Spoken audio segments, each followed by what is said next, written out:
صفحہ نمبر 7 آیت نمبر 10 سے ہمارا سبق شروع ہو رہا ہے۔ اعوذ باللہ من الشیطان الرجیم، بسم اللہ الرحمن الرحیم۔ انما النجوى من الشیطان لیحزن الذین آمنوا وليس بضارهم شيئا إلا بإذن الله وعلى الله فليتوكل المؤمنون۔ يا أيها الذين آمنوا إذا قيل لكم تفسحوا في المجالس فافسحوا يفسح الله لكم وَإِذَا قِيلَ انشُزُوا فَانشُزُوا يَرْفَعِ اللَّهُ الَّذِينَ آمَنُوا مِنكُمْ وَالَّذِينَ أُوتُوا الْعِلْمَ دَرَجَاتٍ وَاللَّهُ بِمَا تَعْمَلُونَ خَبِيرٌ۔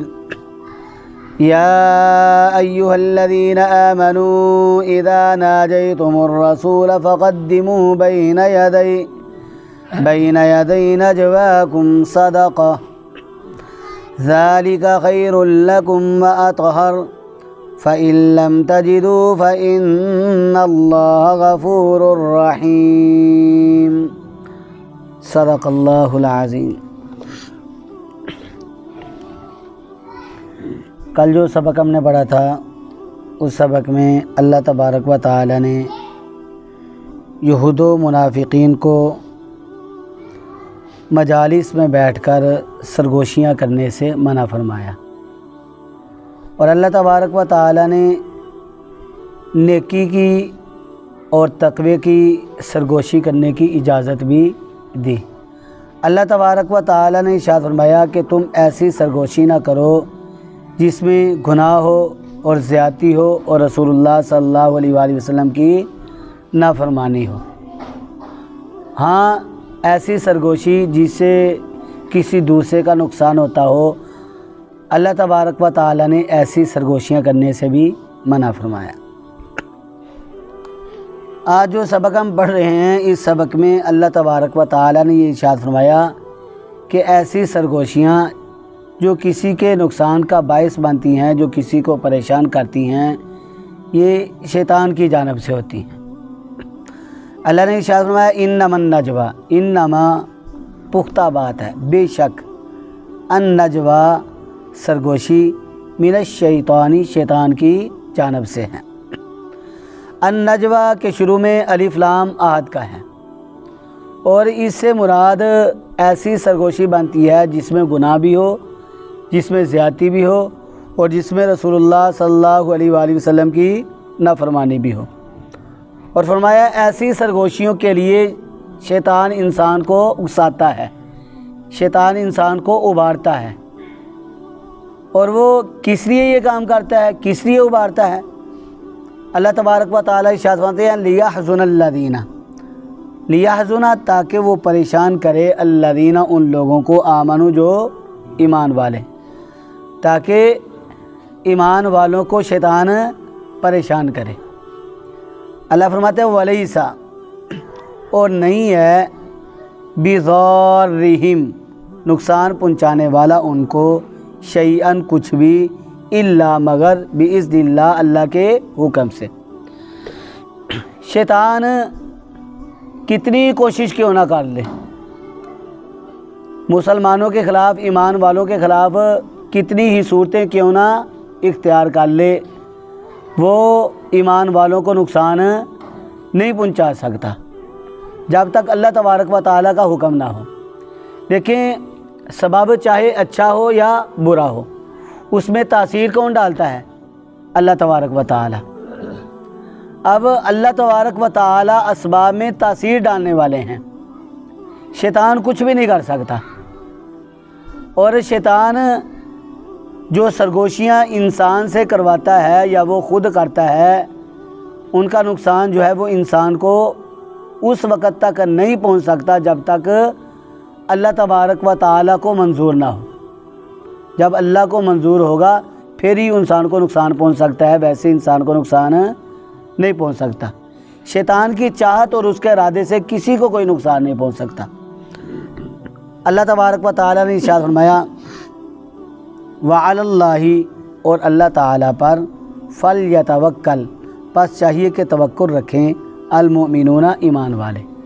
ایمان والوں کو چاہیے کہ وہ اللہ کی ذات پر ہی بھروسہ رکھیں۔ جب وہ اللہ کی ذات پر توکل اور بھروسہ رکھیں گے تو اللہ تبارک و تعالیٰ ایمان والوں کو شیطانی اعمال اور شیطانی حرکات کے سر اور فساد سے بھی محفوظ رکھے گا۔ نہ صرف محفوظ رکھے گا بلکہ اللہ تبارک و تعالیٰ ایمان والوں کی مدد بھی فرمائے گا۔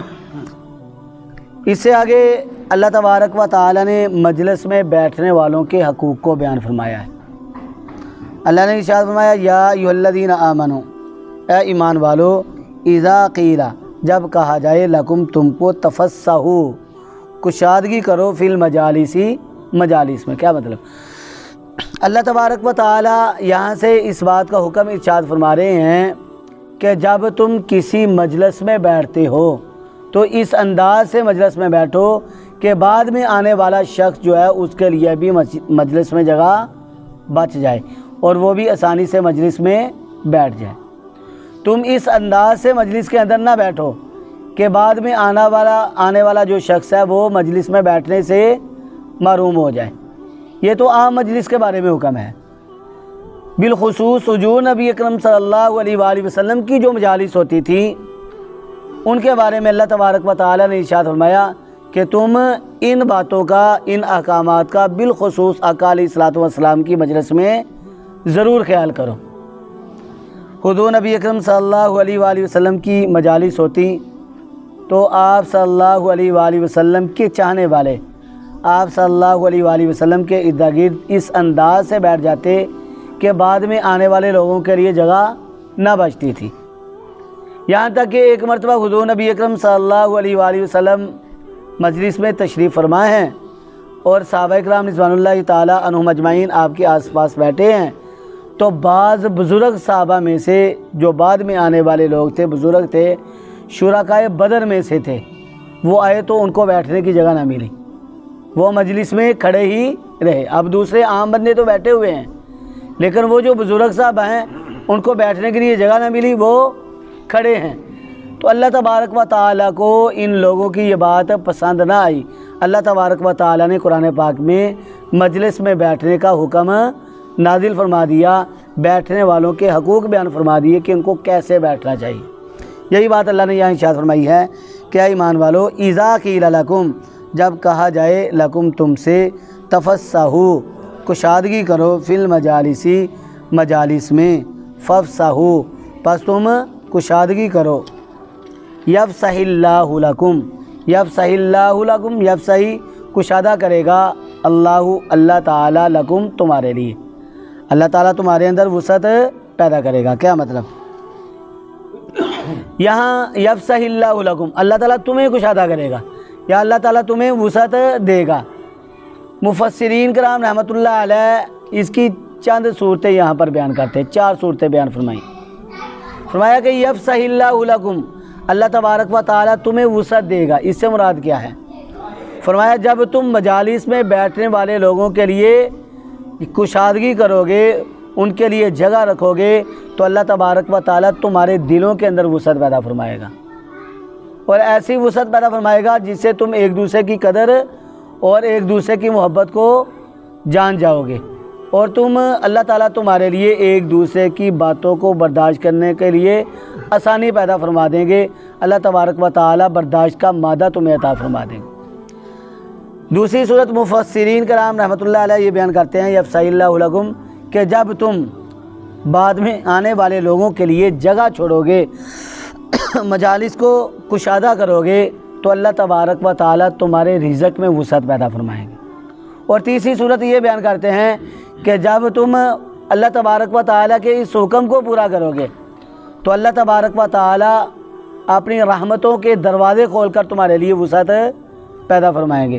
اور چوتھی صورت یہ بیان کی کہ جب تم مجالس میں بیٹھنے والے جو لوگ ہیں ان کے حقوق کو پورا کرو گے تو اللہ تبارک و تعالیٰ تمہیں جگہ میں وسعت دے گا، اور وہ جگہ کون سی ہوگی؟ جنت۔ کشادہ جگہ دے گا، یعنی جنت عطا کرے گا۔ تو اللہ تبارک و تعالیٰ نے مجلس میں بیٹھنے والے لوگوں کے حقوق کو یہاں پر بیان فرمایا، اور فرمایا وَإِذَا، اور جب قیلا کہا جائے انشزو اٹھ کھڑے ہو، فنشزو تو پس تم اٹھ کھڑے ہو۔ کیا مطلب؟ یہاں اگر اس جملے کا تعلق ہم پچھلی آیت کے پچھلے حصے کے ساتھ کریں تو اس کا مطلب یہ ہوگا کہ جب تم مجلس میں بیٹھے ہوئے ہو اور تمہیں مجلس سے اٹھنے کا حکم دیا جائے تو تم اٹھ کر کھڑے ہو جاؤ، اس کو اپنے لیے توہین نہ سمجھو۔ مثال کے طور پر سٹیج بنا ہوتا ہے، سٹیج پر مہمانوں کے لیے جگہ رکھی ہوتی ہے، لیکن کوئی عام بندہ سٹیج پر جا کر بیٹھ جائے تو مہمان کے لیے جگہ نہیں بچے گی۔ اب جب مہمان کے لیے جگہ نہیں بچی تو اس آدمی کو جو کہ عام ہے اس کو اس جگہ سے اٹھنے کے لیے کہا جائے تو اس کو چاہیے کہ وہ اٹھ کر کھڑا ہو جائے اور کسی دوسری جگہ پر بیٹھ جائے۔ اور اس آدمی آج کل ایسا ہو تو ہم اپنی توہین سمجھتے ہیں کہ دیکھو مجھے اٹھا کر کسی دوسرے کو بٹھا دیا۔ فرمایا جس کے لیے یہ جگہ رکھی ہوئی ہے اس کو وہاں پر بیٹھنے دیا جائے، اور تمہیں اٹھایا جائے تو تم اٹھ کر کھڑے ہو جاؤ اور اس میں اپنے لیے توہین نہ سمجھو۔ اور فرمایا وَإِذَا قِيلَ انشُزُوا فَانشُزُوا، اگر اس کا پیچھے کے ساتھ تعلق نہ ہو تو پھر اس کا مطلب یہ ہوگا کہ جس طرح اللہ تبارک و تعالیٰ نے مجلس میں کشادگی کا حکم دیا ہے، اسی طرح اللہ تبارک و تعالیٰ نے تمہیں اس بات کا بھی حکم دیا ہے کہ اگر تمہیں نماز کے لیے اٹھایا جائے یا تمہیں جہاد کے لیے اٹھایا جائے یا کسی نیک کام کے لیے اٹھایا جائے تو تم اٹھ کر کھڑے ہو جاؤ اور اس نیک کام کے لیے فوراً تیار ہو جاؤ۔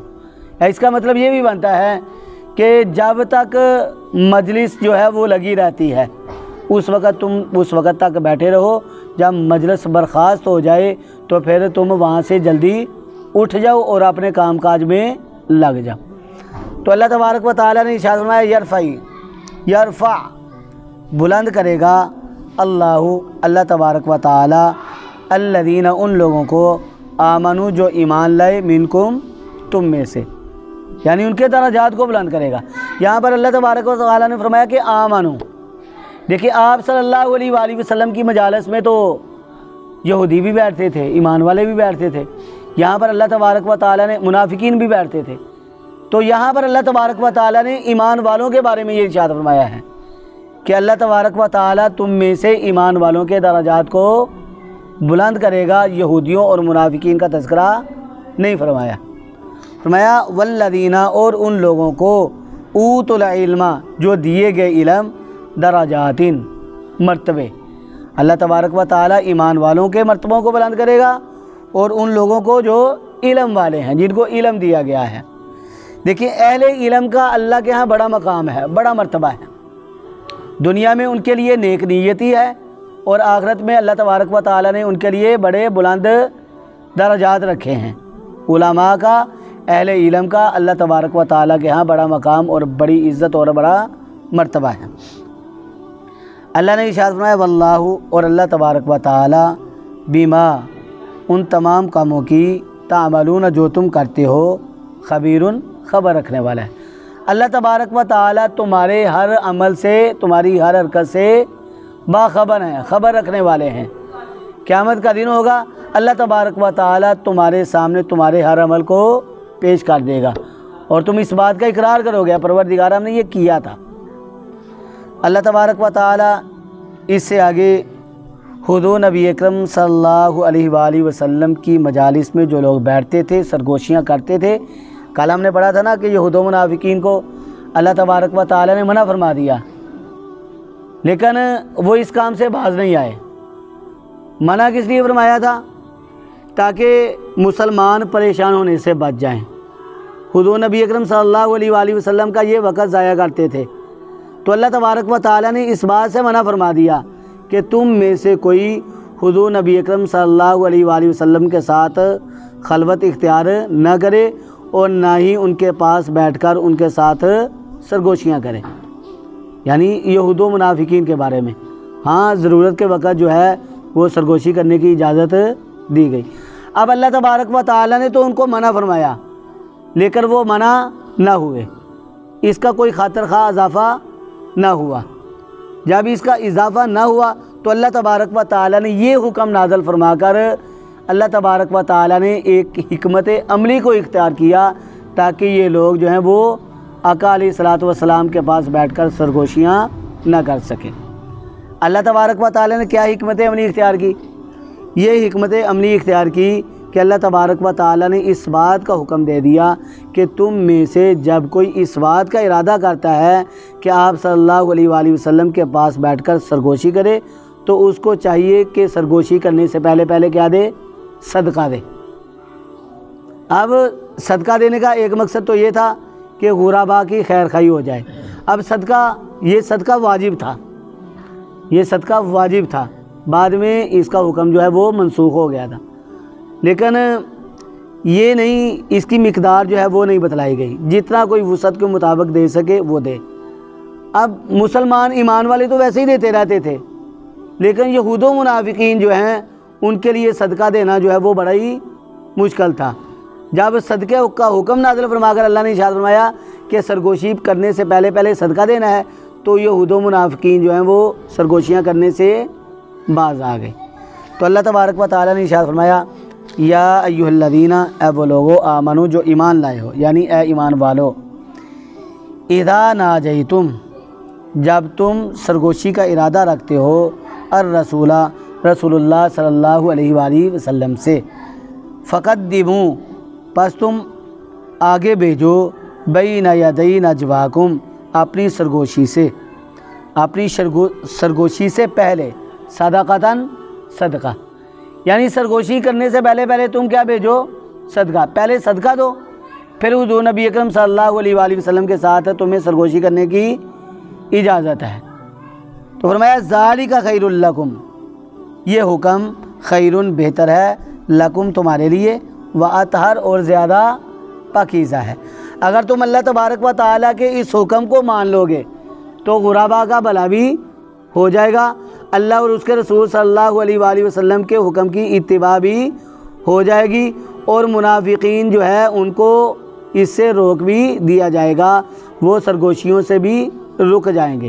تو اللہ تبارک و تعالیٰ نے ارشاد فرمایا کہ تم اگر چاہتے ہو کہ رسول اللہ صلی اللہ علیہ وآلہ وسلم کے ساتھ سرگوشی کرو تو تمہیں چاہیے کہ اپنی سرگوشی سے پہلے صدقہ دے دو، صدقہ ادا کر دو۔